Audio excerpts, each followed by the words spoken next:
on.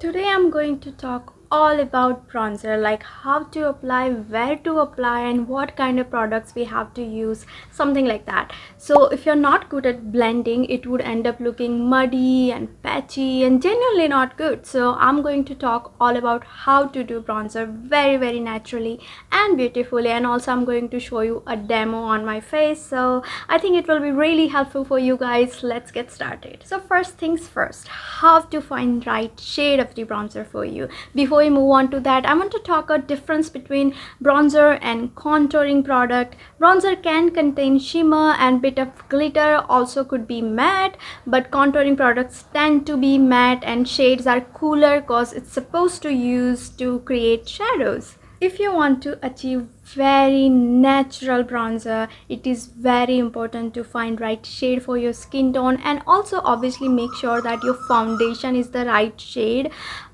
because if you use dark shade foundation and if you use bronzer over there, it is very easily going to look muddy and patchy. Bronzer shade could be a little bit darker, normally 1 or 2 shade darker than your natural skin tone, but you could go couple of shade warmer instead of just making it darker. See, when it's summer, our skins are exposed, our legs are bare, our arms are bare, and our face is just bronze and too dark. It will end up looking too unnatural and look sort of like artificial. Come on!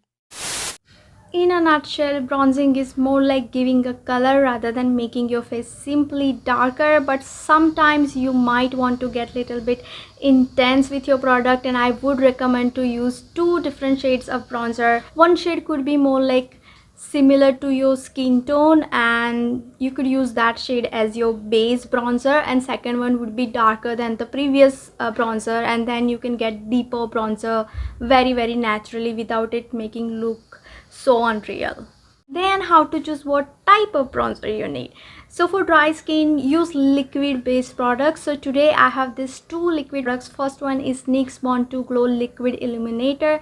It is like tinted products. It has also like really subtle glitter, and I think it would go really natural on medium skin tone like myself. And if you want to achieve very natural look, you can mix this kind of tinted product with your foundation and apply on the edges of your face. For oily skin, I would recommend to use matte finish powder product without any glitter or shimmer in it, otherwise it will look very sweaty and it's just so, I mean, oily people, you get the idea, right? Every time you use a highlighter, it's going to make you look more oily. So yeah, try to avoid shimmer and glitter in your bronzer as well. And how to apply bronzer. Today I'm going to show you demo with using powder products. So I'm going to show you brushes I use the most. These 2 brushes.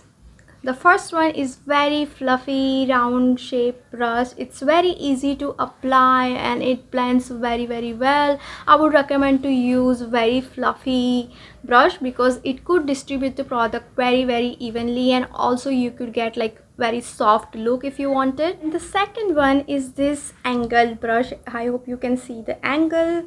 Yeah, I use this more like to sculpt my cheekbones and underneath my cheekbones, you know, like this. I think this shape is perfect for like light contour or bronzer. If you are not good at blending, you're not good at, you know, using brushes, then this kind of brush could really help you out in terms of really placing the product where exactly you want. Because of this shape, you get like, you don't have to go back and forth, you could just come down. Bottom part is kind of little bit dense and this part is fluffy, so it could really blend the product for you. So where to apply depends on where you want to add more color on your face. For me, I personally like taking the color just mostly all over my face, I mean edges, the outer part. But first I'm going to put little bit of powder on my face where I'm going to put the bronzer on later. This is very important to prevent leaving any edges and getting muddy when you want to apply bronzer. So even if you wear foundation, this powder step is kind of important because otherwise the bronzer will stick onto the foundation and kind of it will be hard for you to blend, because foundation is supposed to be little bit sticky or liquidy, it's going to grab onto the powder product. So that's why just set the foundation with a foundation shade powder, so normal powder. When the sun hits on your face, this forehead area and this area would get the sun most. So I like taking color mostly on my forehead, cheekbones, and sometimes little bit on my nose. And also I like connecting the color on my chin as well, like underneath my chin, so it kind of gives me somewhat chiseled look but not contour harsh look. So these are the product I'm using for bronzing today. This is the first one. This is Physicians formula in the shade bronzer. So this is the most natural shade for my face. Yeah, you can hardly see it, right? Yeah,